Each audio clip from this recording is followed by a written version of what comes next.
2-3 दिन पहले अगर बारिश हुई है तो सॉइल काफ़ी उसमें पानी ऑलरेडी पहले से काफ़ी होगा, तो उस टाइम उनका जो सोखने का क्षमता है वो भी कम रहेगी। डिवाइड ऐसा आएगा जिसमें कि पानी अगर इधर गिरा तो इस रिवर में जाएगा, अगर दूसरी तरफ गिरा तो दूसरी रिवर में जाएगा, उसको हम रिज बोलते हैं।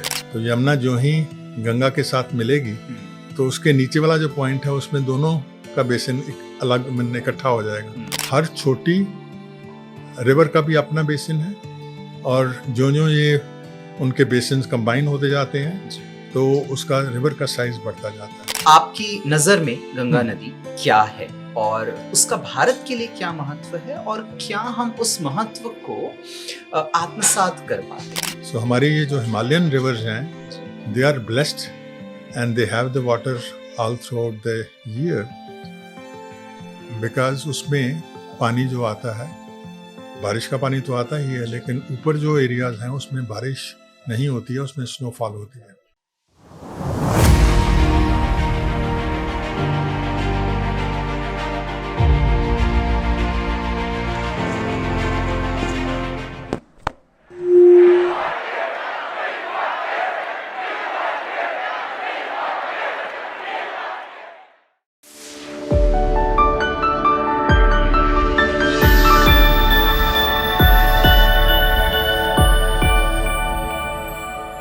India centre for policy research and development और इंडो क्लाइमेट लैब की गंगा संवाद यात्रा में आपका स्वागत है।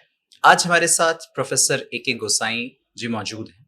ये जल, हाइड्रोलॉजी, नदियों और क्लाइमेट चेंज के भारत के सबसे बड़े एक्सपर्ट्स में से एक है। ये department of civil engineering IIT Delhi में लगभग 5 दशकों तक इन्होंने अपनी सेवाएं दी हैं और हमारा आज बहुत बड़ा सौभाग्य है कि वे आज हमारे साथ स्टूडियो में मौजूद हैं। नमस्कार सर। नमस्कार, आपका स्वागत है।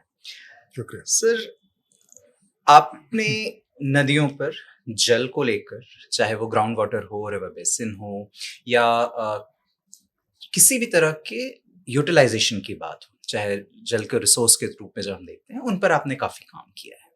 पर जब भी हम आम जनता, आम लोगों के तौर पर जब हम रिवर और रिवर बेसिन की बात करते हैं, हमेशा इनमें एक कंफ्यूजन बनी रहती है। कई बार हम जल की महत्ता को जानते हुए भी गहराई से समझ नहीं पाते। तो सर, आप जैसे प्रबुद्ध व्यक्ति इस फील्ड के, आप हम उनसे जानना चाहेंगे कि आप इसे एक आसान सामान्य भाषा में हमें किस तरह से समझाएंगे? ये बहुत ही एक उम्दा क्वेश्चन है जो कि मोस्टली लोग समझ नहीं पाते। मैं शुरू करूंगा हमारी जो नेशनल वाटर पॉलिसी है। नेशनल वाटर पॉलिसी में भी यही डिफाइन किया गया है कि अगर आपको वाटर रिसोर्स मैनेजमेंट करना है तो उसके लिए यूनिट जो है वो रिवर बेसिन होना चाहिए। तो उन्होंने क्यों डिफाइन किया river basin as a unit, वो समझना ज़रूरी है।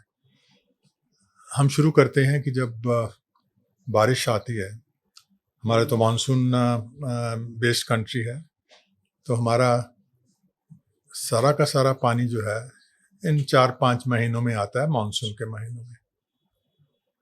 लेकिन पानी जब बरसता है तो ज़मीन के ऊपर बरसता है। अब बरसने के बाद उसका क्या होता है, उसमें कुछ पानी जो है वो सोख लेती है ज़मीन और कुछ पानी जो नहीं सोख पाती ज़मीन। ये डिपेंड करता है कि किस रेट पे पानी बरसा है, उसको हम बोलते हैं रेनफॉल इंटेंसिटी। अगर बहुत ज़्यादा इंटेंस रेनफॉल हुई है तो जो पानी नीचे जाएगा ग्राउंड में वो कम होगा कंपैरेटिवली, क्योंकि उसे टाइम नहीं मिलेगा नीचे इन्फिल्ट्रेट करने के लिए। और ये इस पे भी डिपेंड करता है कि नीचे स्टेटा क्या है, किस टाइप की सॉइल है। अगर आपकी सॉइल जो है वो बहुत पोरस है तो ज़्यादा पानी सोख लेगी, और इस पे भी डिपेंड करेगा कि उस टाइम सॉइल मॉइस्चर का कंडीशन क्या है, वेटनेस कितनी है सॉइल में। अगर सॉइल वेट है, जैसे पहले अगर 2-3 दिन पहले अगर बारिश हुई है तो सॉइल काफ़ी उसमें पानी ऑलरेडी पहले से काफ़ी होगा, तो उस टाइम उनका जो सोखने का क्षमता है वो भी कम रहेगी। सो ये सारी चीज़ें हैं जो कि डायनेमिज्म है उसका, प्रोसेस का। Process of infiltration. लेकिन ये जो पानी नीचे चला गया वो या तो सॉइल के अंदर रहेगा, एब्जॉर्ब रहेगा, या डीप चला जाएगा और जाके ग्राउंड वाटर टेबल को ज्वाइन कर लेगा, तो it will become a ground water. लेकिन बाकी का जो पानी है वो सारा फ्लो करेगा डिपेंडिंग ऑन कि आपकी स्लोप क्या है ग्राउंड की, और उसमें लैंड यूज क्या है, क्योंकि कितना पानी जो है वो रेन वाटर से स्टॉर्म वाटर बन जाएगा, रेन से डिपेंड करेगा कि आपका स्टेटा क्या है नीचे। अगर अर्बन एरिया है तो चांसेस हैं जहाँ जहाँ पे आपके पेव्ड एरियाज हैं, चाहे वो सड़क हो चाहे वो रेजिडेंशियल एरियाज हो, वहाँ पे आपका natural strata is not there any more, तो उसमें पानी सोखने की क्षमता कम हो जाती है, तो उसका जो conversion of rainfall to run off will be much higher. उसको हम रन ऑफ कोएफिशिएंट भी बोलते हैं, कि उसमें अगर पहले आपका एक एरिया था जो कि डेवलप नहीं था, वो 60% पानी सोख लेता था, डेवलप होने के बाद वो शायद 30% या 20% ही सोखे, तो उसका जो रन ऑफ कोएफिशिएंट है 80% जो है उसका वो रन ऑफ में तब्दील हो जाएगा। तो इस तरह से ये सारा जो पानी है वो बढ़ जाता है। लेकिन अगर आप इसको और चेंज स्केल करके देखें तो एक डिवाइड ऐसा आएगा जिसमें कि पानी अगर इधर गिरा तो इस रिवर में जाएगा, अगर दूसरी तरफ गिरा तो दूसरी रिवर में जाएगा, उसको हम रिज बोलते हैं। That is the divide line between the two basins. So जितना भी पानी अगर हम बेसिन जब डिफाइन करते हैं तो उसमें डिफाइन करते हैं कि किस पॉइंट, रिवर के किस पॉइंट पे हम बेसिन की बात कर रहे हैं। जो कंट्रीब्यूटिंग एरिया है उस पॉइंट रिवर पे, जैसे हम दिल्ली को ले लेते हैं, दिल्ली इज ए पॉइंट जहाँ पे हम चाहते हैं कि दिल्ली में देखा जाए कि दिल्ली में कितना बेसिन है यमुना का, कि Delhi is on Yamuna basin, तो यमुना का कौन सा एरिया है जो कि कंट्रीब्यूट कर रहा है, जो भी पानी गिरता है यमुना के ऊपर, यमुना बेसिन के ऊपर, वो सारा यहाँ पे दिल्ली में आके दिखेगा। सो उसको बोलते हैं हम कि ये लोकेशन जो है, इस लोकेशन पे इतना बेसिन है जो कि यमुना का, जो कि कंट्रीब्यूट करेगा उसके रन ऑफ जनरेशन के लिए, और उसी हिसाब से उसमें पानी आएगा। इसी हिसाब से अगर देखा जाए तो जितनी भी ट्रिब्यूटरीज हैं गंगा की, Yamuna is one of the tributaries, बाकी भी ट्रिब्यूटरी जो साइड में ज्वाइन होती जाएंगी तो उसका बेसिन बढ़ता जाएगा। फाइनल बेसिन जो है जहाँ जब जाके जो बे ऑफ बंगाल में जाके गिरता है, वहाँ पे उस लोकेशन पे सारी की सारी रिवर जितनी भी इसकी जो कंट्रीब्यूटिंग ट्रिब्यूटरीज हैं वो सारी मिला के उसका बेसिन बन जाएगा। तो वो बेसिन जो बनता है गंगा के लिए, वो करीब टोटल, अगर हम भूल जाएं कि हमारे कंट्री के अंदर है या बाहर है, क्योंकि बेसिन वो जो है पॉलिटिकल बाउंड्रीज को आइडेंटिफाई नहीं करता है, तो उसमें टोटल बेसिन जो बनता है 10 लाख स्क्वायर किलोमीटर के ऊपर बनता है। So that is 10 lakh square kilometre, वो है बेसिन गंगा का। हम जब नदियों की बात सोचते थे तो जैसे होता था कि पहले बच्चों की तरह से जब पेंटिंग बनाई जाती थी, ड्राइंग बनाई जाती थी, 2 लाइन खींची जाती थी पहली, या फिर थोड़ा सा मियांडरिंग के साथ, और उसके बीच में नीला कलर होता था, हम इसे रिवर मानते थे। लेकिन जब आप रिवर बेसिन की बात कर रहे हैं तो इससे कहीं ज्यादा बियॉन्ड रिवर और उसका इन्फ्लुएंस है। क्योंकि रिवर में जो पानी आ रहा है वो इसलिए आ रहा है क्योंकि जितना भी एरिया उसका बेसिन का है उस पे जो पानी गिरता है वो इस तरफ फ्लो होता है, तब जाके वो रिवर में आता है। और इसलिए जितना बड़ा बेसिन होगा, जितना बड़ा बेसिन का साइज होगा, उतना ही उसका साइज रिवर का बढ़ता जाएगा।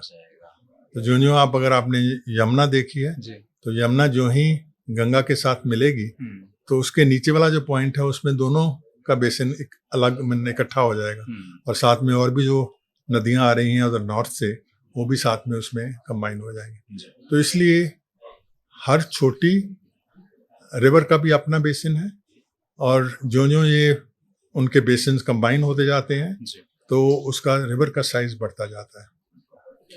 सर गंगा की ही बात करते हैं। आपका एक और इंट्रोडक्शन ये भी है कि आपने सरकार के लिए बहुत सी पॉलिसीज में काम किया है और specially Ganga river basin management plan जो है वो आपने बनाया है, इसमें काफ़ी बड़ा कंट्रीब्यूशन दिया है। सर अगर हम गंगा नदी की ही बात करें, चाहे हम उन्हें देवी के रूप में रखें, भारत की सबसे बड़ी नदी के तौर पर देखें, उसके कल्चरल सामाजिक महत्व के बियॉन्ड अगर हम एनवायरनमेंट के सिनेरियो में भी बात करते हैं, तो आपने जो प्लान बनाया था और उस नज़रिए से, मतलब जब उसके लिए आपने स्टडी की, तो आपने गंगा को किस तरह से देखा? मतलब आपकी नज़र में गंगा नदी क्या है और उसका भारत के लिए क्या महत्व है और क्या हम उस महत्व को आत्मसात कर पाते हैं? क्या हम समझ भी पाते हैं उस महत्व? इसमें देखिए, हर नदी जो है उसका कैरेक्टर अपना एक अलग से है, जी। क्योंकि नदी का पानी, जैसे मैंने बताया कि नदी का पानी कहाँ से आता है, जी। और ये पानी इज ए हाइड्रोलॉजिकल साइकिल, जो कि जितने भी हमारे समुद्र हैं उसमें से पानी वाष्पीकरण होता है। जी। वाष्पीकरण से हमने सबने स्कूल में जी, पढ़ा जी, है। बिल्कुल। उसके बाद ये आके गिरता है जी। लैंड मास के ऊपर। लेकिन उसके साथ साथ एक करेक्टर और भी है। आपने ये देखा होगा कि कुछ नदियां हैं ऐसी जो कि पेरिनियल हैं, वो 12 महीने चलती रहती हैं, हालांकि उसमें कोई कंट्रीब्यूशन नहीं है स्नो मेल्ट का या ग्लेशियर मेल्ट का। सो हमारे ये जो हिमालयन रिवर्स हैं, they are blessed and they have the water all throughout the year, because उसमें पानी जो आता है, बारिश का पानी तो आता ही है, लेकिन ऊपर जो एरियाज हैं उसमें बारिश नहीं होती है, उसमें स्नोफॉल होती है। और स्नोफॉल होने से वहाँ पे ग्लेशियर्स बन गए हैं, क्योंकि जब स्नोफॉल जो है, स्नो जो है आइस में कन्वर्ट हो जाएगी तो मास उसका बढ़ता जाएगा, और वो ग्लेशियर्स बड़े बड़े ग्लेशियर्स हैं। और अभी ग्लेशियर्स ऐसे थे पिछले हज़ारों सालों से कि वो लूज करते हैं पानी कुछ, जब भी उनमें से ग्लेशियर मेल्ट होता है, लेकिन साथ साथ और स्नो आ जाती है तो उनका मास ऑलमोस्ट वही रहता था। थोड़ा बहुत फ्लक्चुएशन होता था, लेकिन आजकल क्लाइमेट चेंज की वजह से we are losing those glaciers. वो श्रिंक हो रहे हैं या वो फ्रेगमेंट हो रहे हैं, उनका बट रहे हैं। तो इसका मतलब ओवरऑल जो है आपका ग्लेशियर जो है उसका मास कम होता जा रहा है। तो ये एक और चीज़ है, लेकिन मैं ये करेक्टर बता रहा था कि ये जो गंगा जो है इज अ पेरिनियल रिवर, क्योंकि उसमें स्नो मेल्ट और ग्लेशियर मेल्ट होता है। हालांकि दूसरी और रिवर्स भी हैं जिसमें कि वो भी पेरिनियल हैं, क्योंकि उसमें जब मानसून के बाद मानसून जब होती है, जो 5 महीने हमारे हैं मानसून के, उस टाइम पानी बरसता रहता है और सोक होता रहता है ग्राउंड के अंदर, और ग्राउंड वाटर टेबल जो है वो अप्रिशिएट होता है, ऊपर आ जाता है। अब एक और फिनोमेना है इसका रिवर्स का, कि रिवर जो है बहती है सबसे जो नीचे वाला पॉइंट है वहां पे, जहाँ पे वैली उसने बना ली है अपनी, ठीक है। और जो ग्राउंड वाटर टेबल है वो जब ऊपर जाता है तो ग्राउंड वाटर टेबल का जो ये जो वाटर का लेवल है वो रिवर के लेवल से ऊपर है। तो सॉइल के अंदर एक ग्रेडियंट बनता है, क्योंकि हेड है, ये नीचे हेड पे है, इसका हेड ऊपर है, तो देयर इज अ ग्रेडियंट। जो पानी का बहाव जो है वो रिवर की तरफ है, या जहाँ पे भी स्लोप है उसकी तरफ है। तो उससे क्या होता है, जो ही ये पानी वाटर टेबल ऊपर जाता है by the end of the monsoon, then there is some movement of water which is going into the river, which we call base flow. वो जो पानी जमीन के अंदर से जाता है वो जाता रहता है, इसलिए वो रिवर पेरिनियल है। ठीक है, वो पेरिनियलिटी की रीजन वो है। अब हो क्या रहा है कि ओवर द इयर्स जो जो हमने डेवलप करना शुरू किया, हमने ट्यूबवेल्स बना दिए, और बड़ा आसान हो गया, ट्यूबवेल आप डालो पानी निकालना शुरू कर दो। कभी हमने ये परवाह नहीं करी कि वो पानी कहाँ से आ रहा है। एंड अभी सिचुएशन ये है, आपने अगर पढ़ा हो एक सेंट्रल ग्राउंड वाटर बोर्ड जो है जी हर साल डिक्लेयर करता है कि अब ये इतने ब्लॉक्स और जो हमारे हैं यहाँ पर वो ground water ग्रे हो गए हैं खत्म हो गया। And they are under deficit, that means you are over mining the G ground water वहाँ से। उसका एक तो रिजल्ट है कि एक तो पहले ये सोचना है कि क्यों हुआ ऐसा। हुआ क्यों? क्योंकि जितना पानी हमें रिवर से मिला, जो कि रिवर के अंदर आ रहा है, जो कि हम यूज़ करते हैं एज ए सोसाइटी, पहले भी जितनी भी सभ्यता हुई हैं सारी रिवर के क्लोज हुई हैं क्योंकि पानी वहाँ पे ही मिलता था। अब वो जो पानी है वो तो हमने ले लिया, हमने डाइवर्ट भी कर लिया, बैराज बना दिए, कैनाल्स में ले गए पानी, और इन द प्रोसेस रिवर हमारी जो है उसमें पानी हमने छोड़ा नहीं कुछ भी। तो उसके दो चीज़ें हुई, एक तो पानी आपका जो आपने रिवर से लिया, रिवर के नीचे जितना भी उसका था द फ्लोरा एंड फौना जो कि उस पर डिपेंड करता था पानी के ऊपर, उनके ऊपर असर हुआ।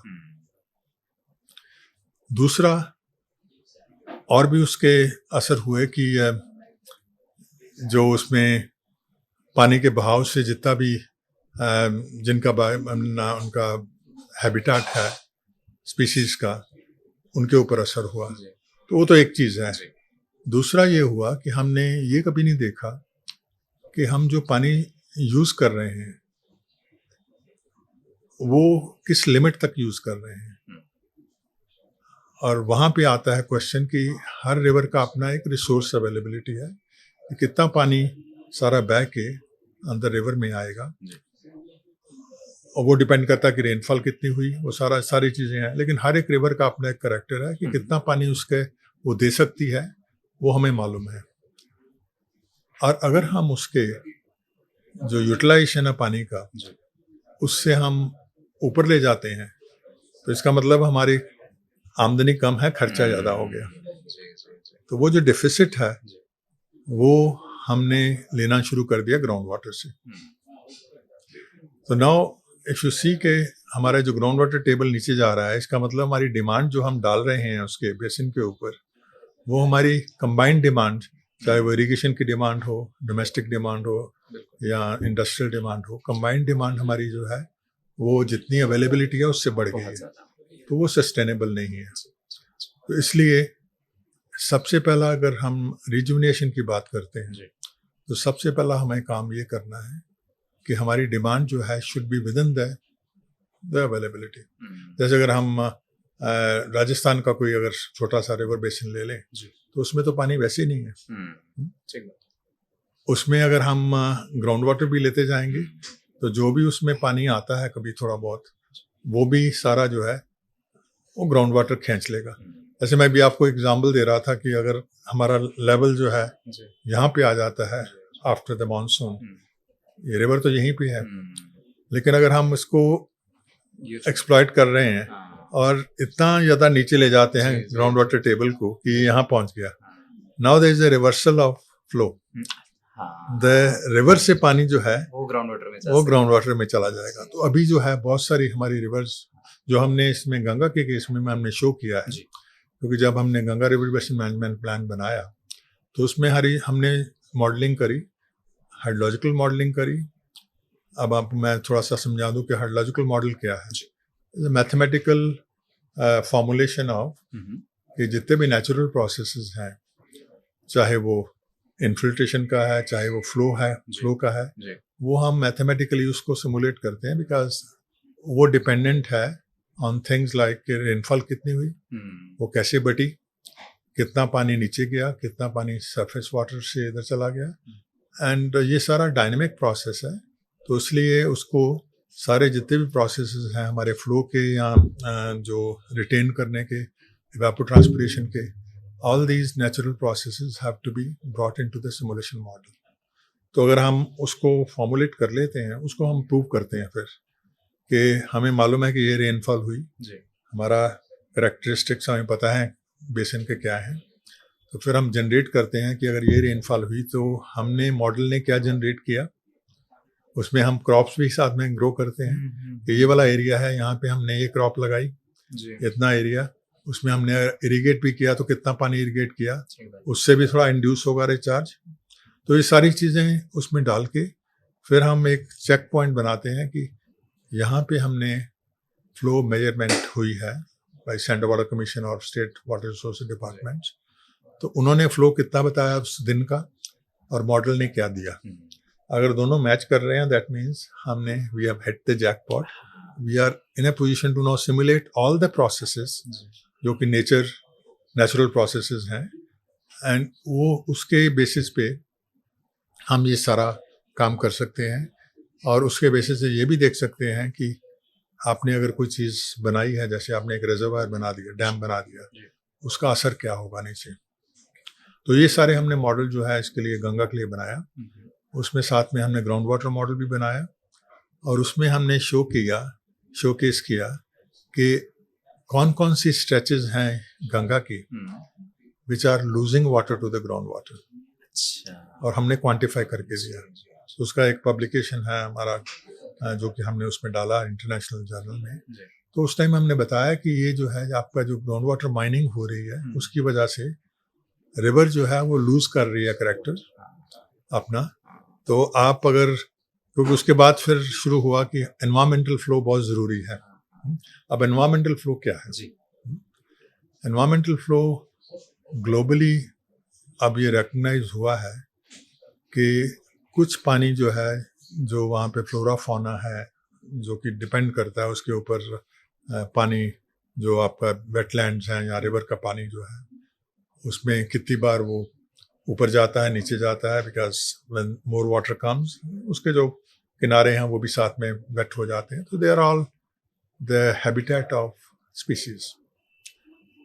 तो कितना पानी जो है वो मिनिमम इसको रिवर को चाहिए to safeguard the interest of the species, that is the environmental flow. तो उसमें भी एक कमेटी बनी थी जिसमें हमने डिफाइन किया था, क्योंकि स्पीशीज जो हैं वो चेंज होती रहती हैं from one area to the other area. पहले आपको स्टडी करना पड़ेगा कि क्या स्पीशीज हैं वहाँ पे, उनकी रिक्वायरमेंट क्या है, and then you have to define कि ये वाला जो है इस रीच में इतना पानी मिनिमम चाहिए।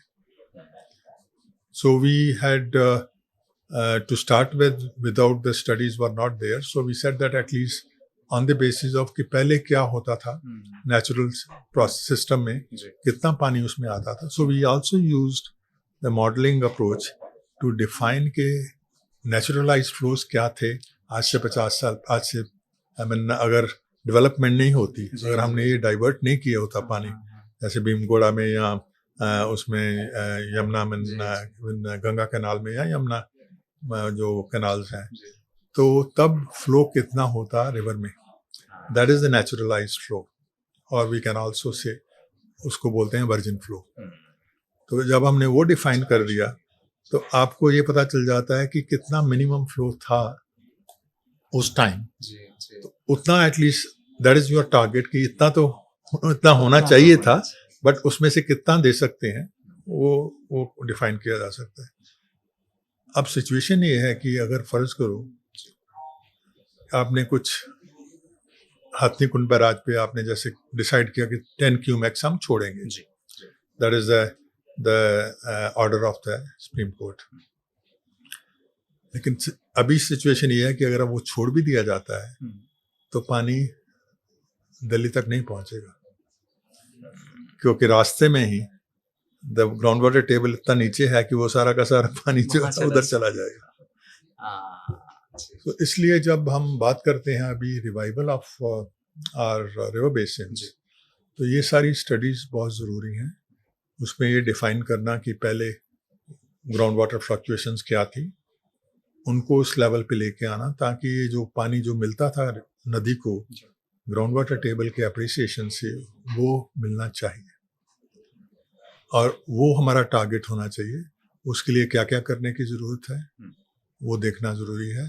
तो इसलिए अभी जो काम हो रहा है उसमें जब तक हम अपने पॉलिसीज इस तरह की नहीं बनाएंगे कि हम टारगेट सेट करें, और वो ये ओवरनाइट नहीं हो सकता। अगर आप रिचार्ज भी करो, अभी हम सबसे ज़्यादा जोर दे रहे हैं रेन वाटर हार्वेस्टिंग के ऊपर कि वो हम कर लें तो सब ठीक हो जाएगा।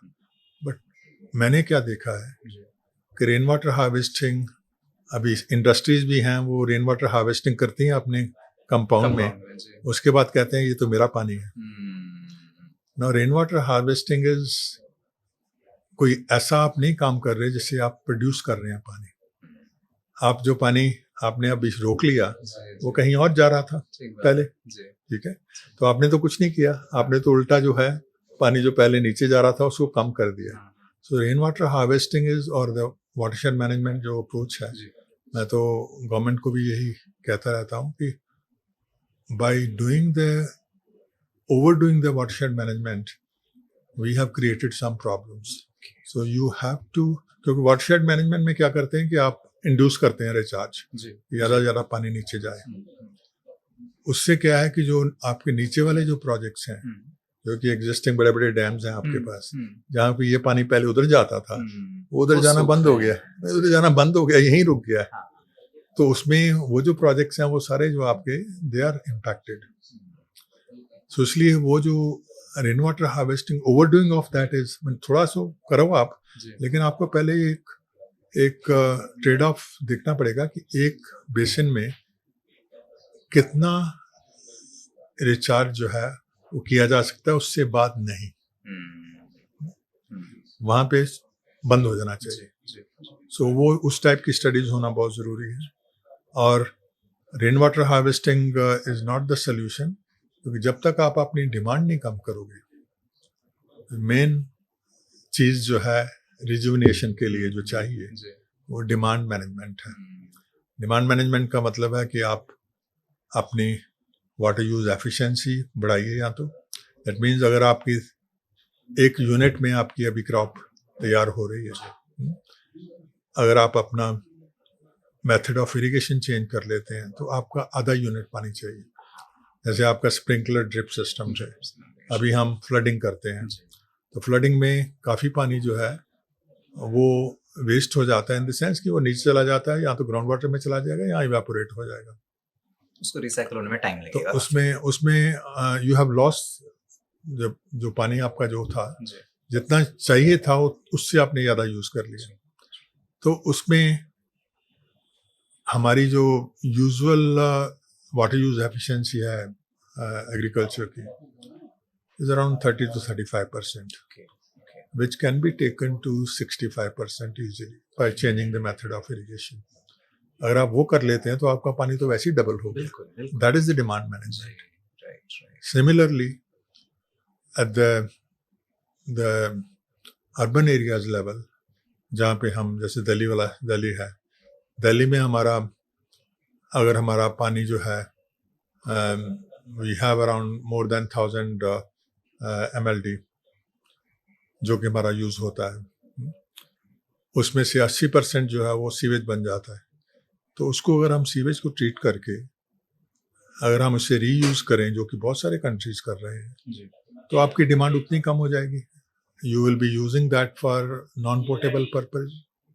आपके बहुत सारे नॉन पोर्टेबल पर्पजेज हैं जो कि जैसे आपको इंडस्ट्री के लिए पानी चाहिए वो अपने आप करेंगे, जी, तो उनको आप ये ट्रीटेड पानी दे सकते हैं। So that is another example of reuse is also demand management.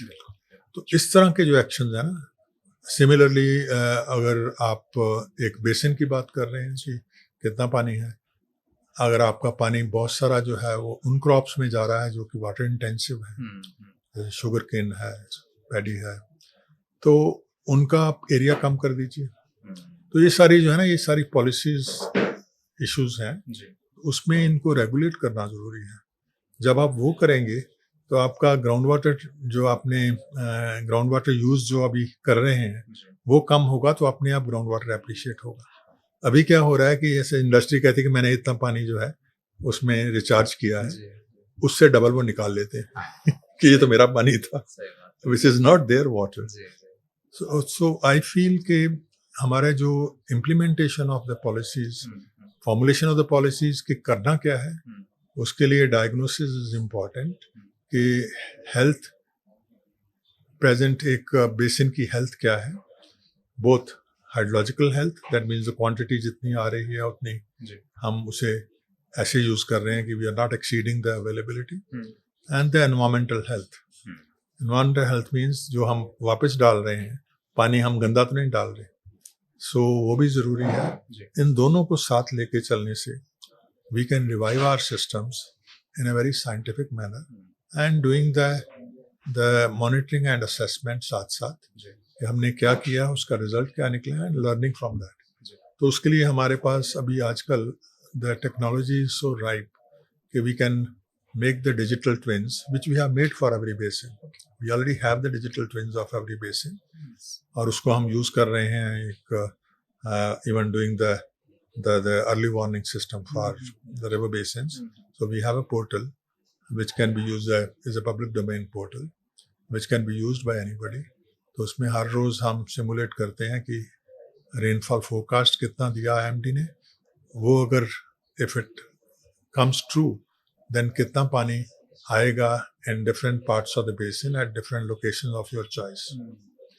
So उस टाइप की जो है वो करके is they're all GIS based platform, very easy to understand, and then you can expect the public to participate after giving them the knowledge कि ये हम करना चाहते हैं, लेकिन उनको बताने के बाद कि क्यों करना चाहते हो ऐसा.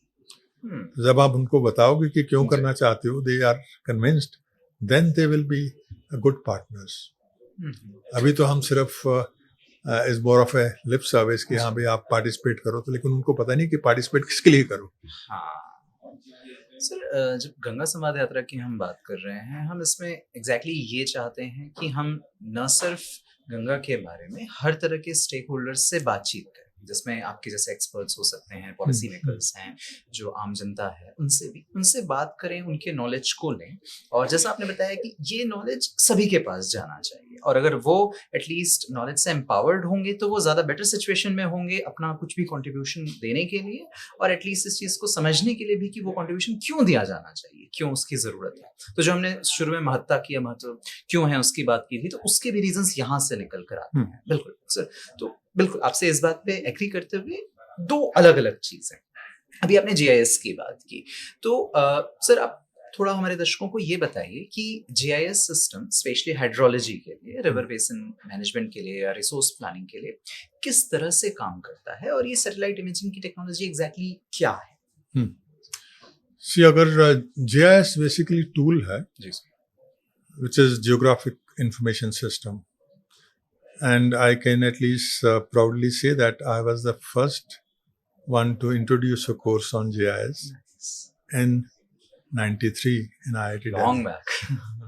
उस टाइम GIS का कोई बात नहीं करता था. So GIS में एडवांटेजेस क्या है? जैसे हम हाइड्रोलॉजिकल मॉडलिंग की बात करें, हमें शुरू से ही पता था एज हाइड्रोलॉजिस्ट कि ये सब चीज़ें जो आप कन्वर्ट करते हैं रेनफॉल को रन ऑफ के अंदर, एंड यू असेस कि कितना पानी आएगा आफ्टर नोइंग के कितना पानी बरसा है, एंड आफ्टर नोइंग कि किस टाइप के कैरेक्टरिस्टिक्स हैं बेसिन के, वो सब पॉसिबल नहीं हो पा रहा था क्योंकि एक बड़े बेसिन्स को डिवाइड करना छोटे छोटे एरियाज में, क्योंकि किस पे ऊपर डिपेंड करता है कि कितना रन ऑफ जनरेट होगा. There are 3 basic things. एक कि आपका लैंड यूज किस टाइप का है, जैसे मैंने पहले भी बताया, सॉइल किस टाइप की है, और टेरेन किस टाइप की है, कितनी स्लोप है, फ्लैट है. सो ये 3 चीज़ें जो हैं, ये तीनों चीज़ें मिलके बताती हैं कि क्या उसका कंट्रीब्यूशन होगा फॉर स्पेसिफिक रेनफॉल, कितना उसमें जनरेट होगा रन ऑफ. और चौथी चीज़ जो है कि उस टाइम कंडीशंस क्या है, वेदर कंडीशंस क्या है, टेम्परेचर क्या है, विंड वेलोसिटी क्या है, क्योंकि दैट विल डिसाइड कि इवेपोट्रांसपिरेशन रिक्वायरमेंट क्या है आपकी बायोमास की, जो भी आपने क्रॉप्स बोजी में बीजी हैं, या आपका जो फॉरेस्ट हैं उनकी रिक्वायरमेंट क्या है. सो ये सब चीज़ें पता होते हुए भी अल्टीमेटली कहाँ जाके फंस जाता था कि ये सब जो हैं, अगर हम लैंड यूज की एक लेयर है हमारे पास, सॉइल की एक लेयर है, इनको जब हम ओवरले करते हैं, एक लेयर और है उसकी टेरेन की, स्लोप्स की, इनको जब हम ओवरले करते हैं तो कॉम्बिनेशन बहुत सारे बनते हैं. एक छोटा सा एरिया होगा जिसकी एक टाइप की लैंड यूज है, उसकी सॉइल एक टाइप की है और स्लोप एक टाइप की है। तो इस ओवरले के लिए हमें टूल्स चाहिए थे जो कि ये एनालिसिस कर सकें। तो जीआईएस वाज दैट। जीआईएस अब 3 लेयर अगर हम बना लें तो उनको हम ओवरले करके हम दिखा सकते हैं कि कितने उसमें से यूनिट्स बने जो कि आपको मॉडल करने के लिए they are the base units. क्योंकि अगर बारिश होगी एक टाइप के लैंड यूज के ऊपर, हम कह सकते हैं कि उसका रिस्पॉन्स ठीक वैसा ही होगा। लेकिन उसकी अगर लैंड यूज तो एक टाइप का है, सॉइल उसकी अगर चेंज होगी तो उसका रिस्पॉन्स चेंज हो जाएगा। So you have to have a combination of same land use, similar land use and similar soil. Right. Okay, तो उसके मल्टीपल कॉम्बिनेशन जब बनते हैं तो वो एनालिसिस जो है that was made available by the GIS after the GIS came into picture. अब हमारे लिए हम उसको कहते हैं हाइड्रोलॉजिकल रिस्पॉन्स यूनिट, कि एक छोटा सा एरिया है, उसका सिमिलर सॉइल है, सिमिलर लैंड यूज है, सिमिलर स्लोप है। That is a base unit for our modelling.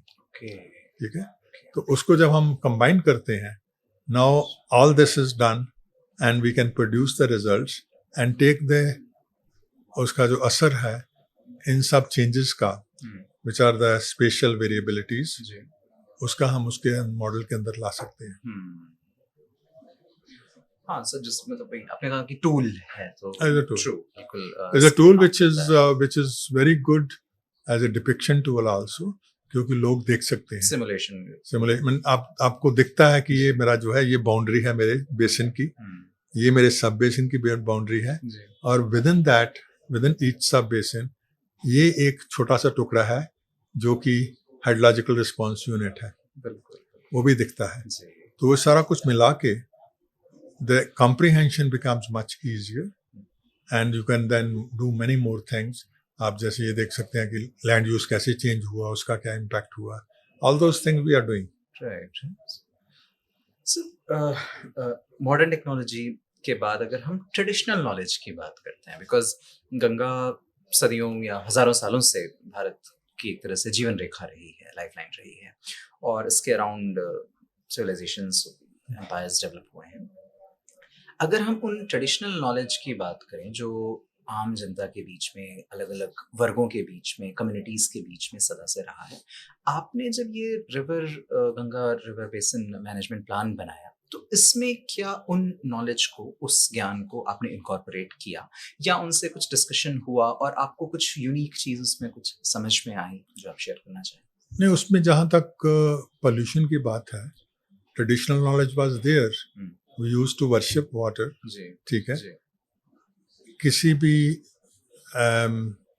चाहे वो गांव हो चाहे वो टाउन हो, कहीं पे भी ऐसा नहीं था कि आपका जो गंदगी है वो वाटर बॉडीज वाज क्रिएटेड, उनके मंदिर पास होते थे, टैंक होता था, कभी आपने गंदा टैंक देखा? So that was the traditional knowledge which we lost. हमने उनको पोल्यूट करना शुरू कर दिया। तो अभी भी अगर हम उनको इम्पोज करते हैं, वो जो रूल्स एंड रेगुलेशंस हमारे एंसेस्टर्स ने दिए थे, that is the traditional knowledge which we need to incorporate. बाकी जो चीजें हैं कि ठीक है हमने जैविक खेती जो है वो we should do it, fine, that is good, क्योंकि जो जितने भी ये आर्टिफिशियल फर्टिलाइजर्स हैं उसमें क्योंकि हम ओवरडोज यूज कर रहे हैं, इसलिए दे आर क्रिएटिंग प्रॉब्लम। ठीक है, लेकिन अगर हम विलेज लेवल पे, टाउन लेवल पे अगर हम यही काम करना शुरू कर दें कि जो भी पोल्यूशन हमारा है, जो सोर्सेज हैं पोल्यूशन के, सोर्स क्या है? घर है। ठीक है, हमने क्या किया कि हमने डेवलप किया टाउन, उसमें हमने सबसे पहला काम किया कि सबको पानी चाहिए। एक ज़माना था कि हैंडपंप था, पानी उसी से ही सब गुजारा करते थे।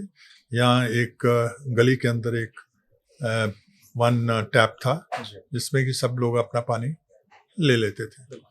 उसके बाद घरों में पानी आना शुरू हो गया।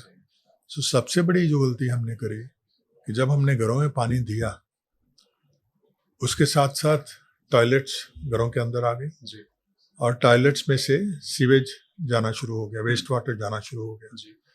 तो हमने वेस्ट वाटर के लिए बनाए हमने सीवरेज नेटवर्क जी किया, बिल्कुल लेकिन वो पूरा नहीं किया। अभी भी देखो, दिल्ली हमारी कैपिटल है, अभी भी 40% of Delhi is not having sewerage network. ठीक है, तो दैट्स अ वेरी पानी सैड स्टेट पानी हम उनको दे रहे हैं, जी लेकिन पानी देने के बाद जब आपको पानी मिल जाता है अराउंड 200 लीटर्स पर पर्सन, जी तो उसमें टॉयलेट भी वहाँ पे है, सीवेज जनरेट होगा ही होगा, वेस्ट वाटर बनेगा ही बनेगा। पहले क्या होता था कि आपका वेस्ट वाटर बनता नहीं था, क्योंकि आप पानी जब हाँ सिटी से स्ट्रीट से लेके आओगे या हैंडपंप से लाओगे, उतना ही यूज करोगे जितना आपको चाहिए। बिल्कुल ठीक है, तो अभी ये जो वेस्ट वाटर जनरेट हो रहा है वो हमने शुरू कर दिया, लेकिन उसका वो जाएगा कहाँ, जी उसके लिए हमारे पास प्रॉपर फैसिलिटीज नहीं हमने डाली। उसका मैनेजमेंट सीवेज ट्रीटमेंट प्लांट्स बनाए हमने, जी या तो वो वहाँ तक पहुँच ही नहीं रहा सीवेज, अगर पहुँच रहा है तो sewage treatment plants were not efficient कि वो जो उसके पैरामीटर्स, जो डिफाइंड पैरामीटर्स हैं, उतना ट्रीट करके दें।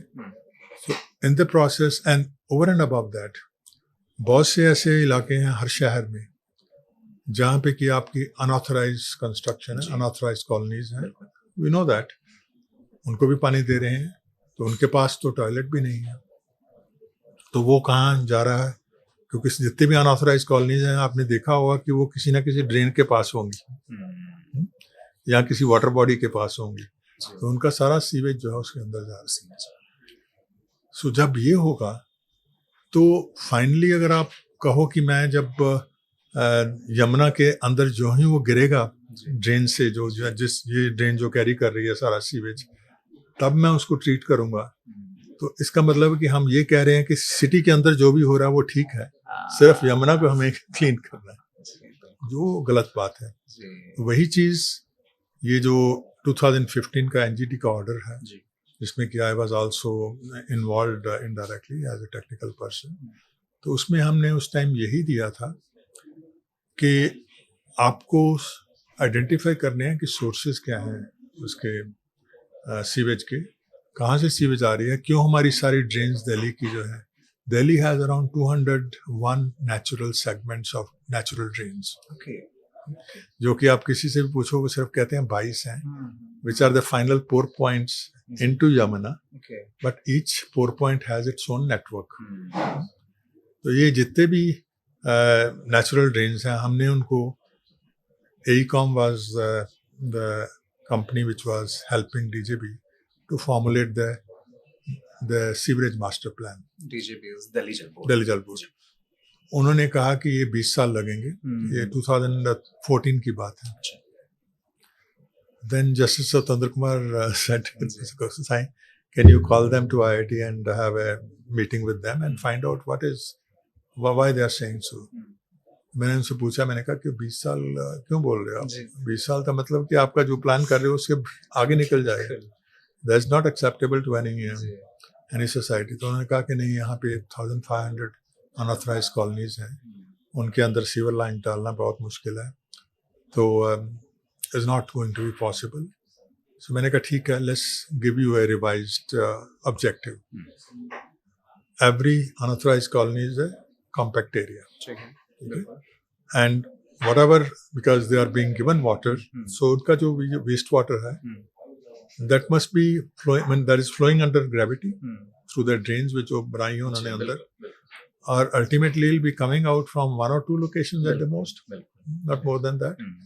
मैंने कहा no, your change objective is कि जो ही ये बाहर आए इसको टैप करो, वही कैच और जो आपने जो अपना नेटवर्क बनाया है as a sewerage master plan, उसके अंदर ले जाओ। सो मैंने कहा अब मेरे को बताओ कि कितना टाइम लगेगा, and money was also at stake, they said 20,000 crore at that time. So मैंने कहा you tell that if this is the objective, that no sewage should go into any of the natural drain in Delhi, then how much time it will take and how much money it will take. So they came back after around 2 weeks, and they said that it will take 3 years and 4,500 crore. So that is what is the order of NGT, but it has not been implemented properly. It's not fully implemented. And उसमें देखो बहुत ज़रूरी है, उन्होंने implement किया है जब भी जहाँ भी उनको लगा कि यहाँ से हम ड्रेन में से उठा लेते हैं. That is not the answer. We have to make sure that these drains which are supposed to carry the storm water only, they should be dry during the summer period.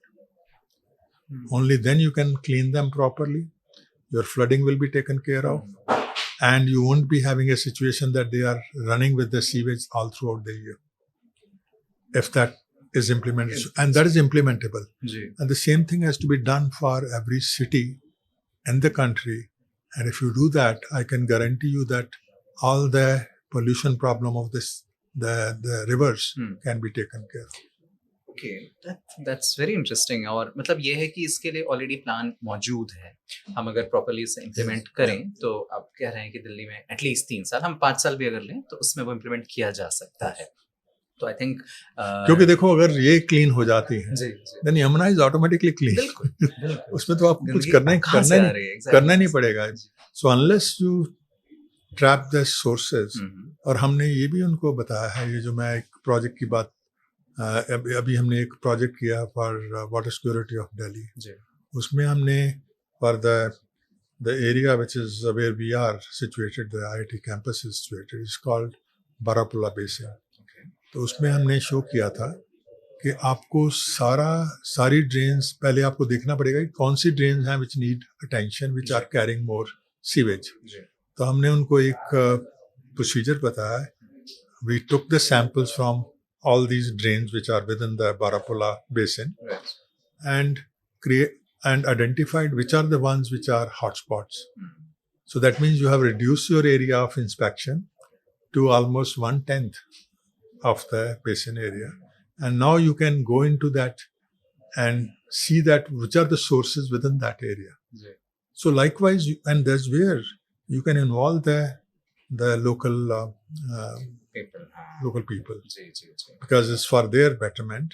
So we have to, when we talk of the stakeholder participation, these are the kind of things to be done, that you have to have an objective कि वो क्या करेंगे और वो क्यों करेंगे. What will be their contribution? If you do in that manner, then I think you can solve many other problems. Sir इसी को ही अगर हम गंगा नदी के सिनेरियो में लेते हैं, जैसा आपने दिल्ली और यमुना के सेंस में बात की, तो आपको क्या लगता है, क्या इस पर कोई पर्टिकुलर प्लान ऐसा या तो बना है, बिकॉज आपने रिवर बेसिन मैनेजमेंट का प्लान बनाया है, बट अगर हम पॉल्यूशन हटाने की बात करें, रिजुवनेट करने की बात करें, तो क्या हम ऐसा सोच सकते हैं कि 3 साल अगर जैसे दिल्ली के लिए लग रहा है, तो हम 5 साल, 8 साल या 10 साल में एटलीस्ट पूरे गंगा रिवर बेसिन. एक चीज और जो हमने करी थी, I was also party to the Ganga act, which was formulated on the request of Ministry of Water Resources, and Justice Malviya was the chairperson. And we had there also we had debated all these things, and that has gone into the act also, that if you want to solve the problem of big river basins, you have to use a strategy. क्योंकि होता क्या है, जितनी भी आपकी policies हैं around water, they are implemented at the district level. The district collector is the one who has to take action and who has to see that all the policies are converging properly. They are effective on ground. So we had suggested there that there should be district level committees formulated, which will, and we had said that using the GIS platforms, the analysis can be done for each district कि उनका status क्या है, उनकी requirement क्या है, उनकी demand क्या है of water, how much is their share of water, and that has to be regulated, and what is the pollution they are bringing to the in their district, how they are handling the pollution. So if you do that, then the effectiveness of your expenditure of the money which is becoming available under different schemes, that becomes better, convergence becomes better, and you are working towards a goal. So that is, I have been told that they have made the district level committees, but how effective they are, whether they are in a position, क्योंकि हमारे यहाँ पे ये भी तो होता है ना कि पॉलिसी तो बन गई, बड़ी अच्छी पॉलिसी बन गई, उसका इम्प्लीमेंटेशन कितना इफेक्टिव है, have we done any post implementation evaluation कि क्या उसका रिजल्ट निकला, कितना आपने पैसा किस काम के लिए खर्चा और उसका रिजल्ट क्या निकला, impact assessment क्या है. So we need to get into those things where the technologies are now ripe enough to provide you all the facilities. Sir interesting बातें हैं, जैसे आपने बताया कि हमने शुरुआत की तो न सिर्फ रिवर और रिवर बेसिन के बारे में हम बात कर रहे हैं, बल्कि हम ये भी देख रहे हैं कि कितना लार्ज स्केल में हमें सोचने की ज़रूरत है, और उसके बाद हर एक छोटे छोटे चीज़ों को अगर हम प्रॉब्लम्स को आइसोलेट करते हैं तो उस आइसोलेशन की हम प्रॉब्लम्स का सोल्यूशन निकाल सकते हैं, और उन सॉल्यूशंस को जब इम्प्लीमेंट करने के लिए जाते हैं तो न सिर्फ गवर्नमेंट बल्कि जो बाकी बॉडीज़ भी हैं, सिविल सोसाइटी ऑर्गेनाइजेशंस होती हैं, NGOs हैं, और साथ ही साथ जो लोकल कम्युनिटीज़ हैं, आम जनमानस है, ये भी इसके लिए कुछ ना कुछ कंट्रीब्यूट कर सकती हैं अगर हम उनके लिए उनका रोल डिफाइन कर लें और उन्हें नॉलेज से एम्पावर करें. एक चीज़ और मैं ऐड करना चाहूँगा, उसमें एक चीज़ और ऐड करने की ज़रूरत है कि all this information should become public, जी, और only then the stakeholders will be involve. जी, उनको समझ आनी चाहिए कि आपने क्या किया, जी, उसका असर क्या हुआ, so that there is a societal pressure. वो होना बहुत ज़रूरी है, और वो आजकल पॉसिबल है with the availability of GIS and the frameworks which can be based on the GIS, and we have already done that. जी, मैंने उनको एक NMCG को एक पोर्टल बना के दिया था as part of this project which we are doing, जी, कि DGB जो भी कर रही है उसका, क्योंकि I am member on the principal committee of the NGT, तो sitting there every 2 months they come out and say कि हमने ये कर दिया है. एक वो टेबल लेके आते हैं, जी, एंड देन दे एक्सप्लेन कि हमने इतना पैसा इसमें लगाया, ये हमने किया. मैंने कहा उसका I don't get A feel कि अल्टीमेटली हुआ क्या, उसका असर क्या हुआ हम ग्राउंड से. मैंने कहा कि इसको आप GIS के ऊपर डालो, विच दे डिडंट. 6 महीने निकल गए. Then I offered to this chairman of the committee, मैंने कहा कि हमारा प्रोजेक्ट चल रहा है, at least for this segment we can showcase कि क्या मैं कह रहा हूँ, and we will give them so we give them a portal where we have implemented all these things कि अगर आपने यहाँ से इतना पानी, इतना सीवेज उठाया है, ये हमने डाइवर्ट किया है, then what is the evidence that उसके नीचे जो है आपका उसका असर हुआ है. So you have to take the samples and see कि इतना यहाँ तो डिस्चार्ज कम हुआ है जो पहले जा रहा था नीचे सीवेज, यहाँ उसका द कंसंट्रेशन जो है वो ठीक हुई है. So you have to effectively prove that कि आपने जो किया है उसका असर भी हुआ कि नहीं हुआ. So we showcase to them and they liked it very much, and it's still there, but how much is being used I don't know.